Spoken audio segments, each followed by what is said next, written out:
انت عارفة كده لما تكون نفسك كده تاكلي حاجة حلوة وتخليكي ترجعي تاني تشحني طاقتك كده وتستعيدي نشاطك عشان تقومي تقاومي بقى المرمطة بتاعت البيت والولاد. هو ده الحل. هاتي الصباعين دول كده واغرزي في العسل الاسود واشتغلي مع نفسك يا قلبي. حاجة كده سكر. عارفين دي يا بنات اسمها ايه؟ دي اسمها العصيدة. هي مشهورة في ليبيا قوي، اسمها العصيدة الليبية. بس هي مش في ليبيا بس، هي موجودة في السعودية وموجودة في مصر، موجودة في كل بلد وموجودة في السودان. بس أكتر شهرة في ليبيا. وبصراحة عملتها مع التمر حكاية.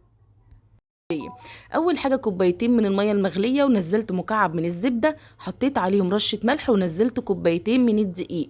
كل ده على النار، والنار يا ست الكل شغالة مش واطية. ايدك بقى وهاتي بقى عصاية خشب واقعدي اقلبي اقلبي اقلبي وقلبي وقلبي لحد ما تقطعي نفسك. بصي، زهقانة قرفانة من العيال خش اعمليها على طول. معايا كوباية مية نزلت نصها وقعدت يجي ربع ساعة، ربع ساعة وانا شغالة فيها. بالمضرب دب دب دب دب، لان انا ما اقدرش بصراحة، انا ايدي ما تستحملش. بعد كده نزلت 3 معالق كبار كده من البلح المهروس وقعدت اقلب اقلب اقلب برضو يجي ربع ساعة، وبعدين برضو زودت مية وخليتها برضو تاني بتاع ربع ساعة. اخدت معايا نص ساعة على النار يا جماعة، وعلى نار عالية جدا. دلوقتي خلاص استوت. بتاخد وقت طويل جدا على بال ما بتستوي، طويل جدا على بال ما بتستوي.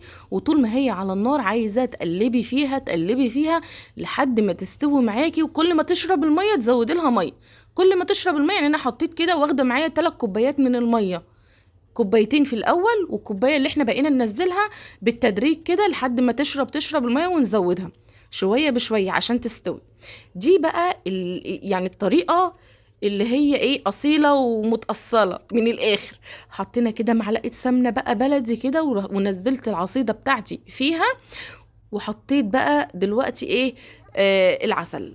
انا متعوده دايما ان انا احط في النص كوب العسل كده في النص، وبقى مع معلقه سمنه كده على الوش. يا خروبي، ايه ده؟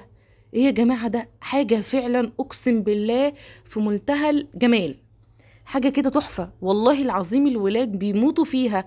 على فكرة انت تقدري كمان ان انت يعني ايه، تخليها كمان ليها قيمة غذائية عالية جدا، ان انت كمان تحطي فيها دبس التمر. تخيلي بقى الطاقة. انا بدفى، انا بحس ان انا متكتكة كده اخش اعمل العصيدة دي، بحس ان انا بصراحة ايه، بقت دفيانة كده وتديكي بقى طاقة انك ترجعي تاني تقاومي.